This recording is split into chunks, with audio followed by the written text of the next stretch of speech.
समयको गतिसँगै सियाको कलेजमा अन्तिम दिन आयो।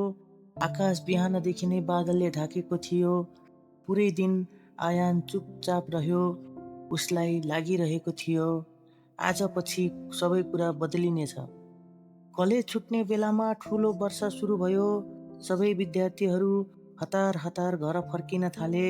सिया गेट नजिक उभिएकी थिइन्। उनको आँखाभरि आँसु थियो।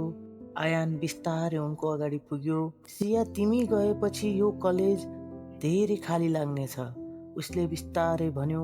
सियाले कापिरहेको स्वरमा उत्तर दिइन्, तिमी बिना मेरो हरेक दिन अधुरो हुनेछ आयान। वर्षाको पानीसँगै उनीहरूको आँसु पनि मिसिरहेको थियो। आयानले अन्ततः साहस जुटायो र भन्यो, सिया, म तिमीलाई धेरै माया गर्छु। केही समय संसार रोकिए जस्तो भयो। सियाको आँखाबाट आँसु झर्यो। उनले बिस्तारै भनिन्, म पनि तिमीलाई माया गर्छु आयान, सायद शब्दभन्दा धेरै। त्यो क्षणमा दुवैले पहिलो पटक एकअर्कालाई अँगालो हाले। तर त्यत्तिकैमा एउटा कार आएर उनीहरूको अगाडि रोकियो। सियाको बाबा बाहिर निस्कनु भयो र भन्नुभयो, सिया, ढिला भयो, जाउँ। सियाले अन्तिम पटक आयानलाई हेरिन्। उनको नजरमा माया, पीडा र हजारौं अधुरा सपना थिए। कार बिस्तारै टाढा हुन थाल्यो र आयान वर्षामा उभिएर एक नाच कारलाई हेरिरह्यो। उसको मुटुमा एउटै प्रश्न थियो, के यो माया फेरि कहिले भेटिनेछ? सिया पोखरा गएपछि आयानको जीवन पूर्ण रूपमा बदलियो। पहिले जस्तो कलेज जाने उसको उत्साह हराइसकेको थियो। कलेजमा हुँदा पनि आयानले त्यही खाली सिट हेरेर टोलाउने गर्थ्यो जहाँ सिया बस्ने गर्थिन्।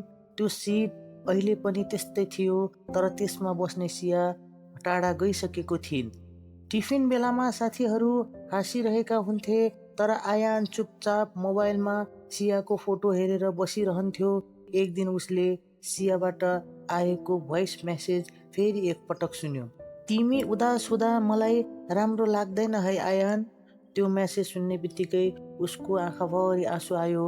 राति उसले सियालाई मेसेज पठायो र भन्यो, तिमी बिना सबै कुरा एकदम खाली लागिरहेको छ। केही समयपछि उताबाट सियाको रिप्लाई आयो, दूरीले साथ छुटाउँदैन आयान, साँचो माया झन् बलियो बनाउँछ। त्यो मेसेज पढेर आयानको मुहारमा हल्का मुस्कान आयो। सायद उनीहरूको प्रेमको कथा अझ धेरै लामो छ।